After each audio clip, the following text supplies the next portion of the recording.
আগামী ১১ তারিখ ব্রাজিলের বিপক্ষে মাঠে নামবে আর্জেন্টিনা। আর সেই খেলা অনুষ্ঠিত হবে বাংলাদেশের জাতীয় স্টেডিয়ামে। প্রতিযোগিতামূলক ম্যাচ না হলেও ইতোমধ্যে আর্জেন্টিনা ব্রাজিলের জয় পরাজয় নিয়ে ভাবতে শুরু করছে অনেক ভক্তরাই। দেশের মাটিতে দর্শকপ্রিয় দুই দলের মুখোমুখি লড়াই নিয়ে বিস্তারিত থাকছে প্রতিবেদনে। ডিসেম্বরে ঢাকার ক্রীড়াঙ্গনে আয়োজন হতে যাচ্ছে এক অনন্য ফুটবল উৎসব, AFB Latin Bangla super cup football. Latin আমেরিকার দুই পরাশক্তি ব্রাজিল ও আর্জেন্টিনার সঙ্গে বাংলাদেশকে নিয়ে এই তিন জাতির আন্তর্জাতিক মানের টুর্নামেন্টটি আয়োজন করছে AF boxing promotion international limited. পুরো আয়োজন অনুষ্ঠিত হবে ঢাকায় জাতীয় স্টেডিয়ামে, যা দেশের ফুটবল প্রেমীদের জন্য দারুণ এক সুযোগ তৈরি করেছে। টুর্নামেন্টের পর্দা উঠবে আগামী 5 ডিসেম্বর। উদ্বোধনী ম্যাচে বাংলাদেশ মুখোমুখি হবে যোগ বনিতার দেশ ব্রাজিলের।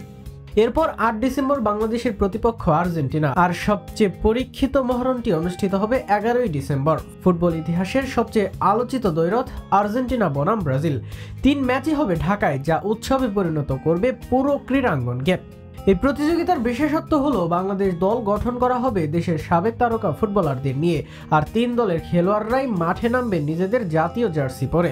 আর্জেন্টিনা, ব্রাজিল ও বাংলাদেশের ফুটবল ন্যাশনাল অ্যাসোসিয়েশন থেকে অনুমোদন নিয়েই এই সিদ্ধান্ত চূড়ান্ত হয়েছে।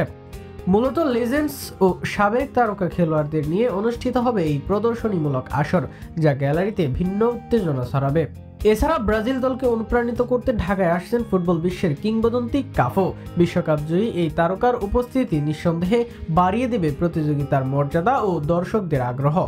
রাউন্ড রবিন ফরম্যাটে প্রতিটি দল একবার করে বাকি 2 দলের বিপক্ষে খেলবে এবং সর্বোচ্চ পয়েন্ট অর্জনকারী হবে চ্যাম্পিয়ন। বছরের শেষ দিকে যখন বড় আন্তর্জাতিক ফুটবল আসর নেই, তখন এই টুর্নামেন্ট ঢাকায় ফুটবলের নতুন উচ্ছ্বাস এনে দেবে। আর 11 ডিসেম্বরে আর্জেন্টিনা ব্রাজিল ম্যাচ, এটি হবে বাংলাদেশের ফুটবল ইতিহাসে এক অবিস্মরণীয় মুহূর্ত।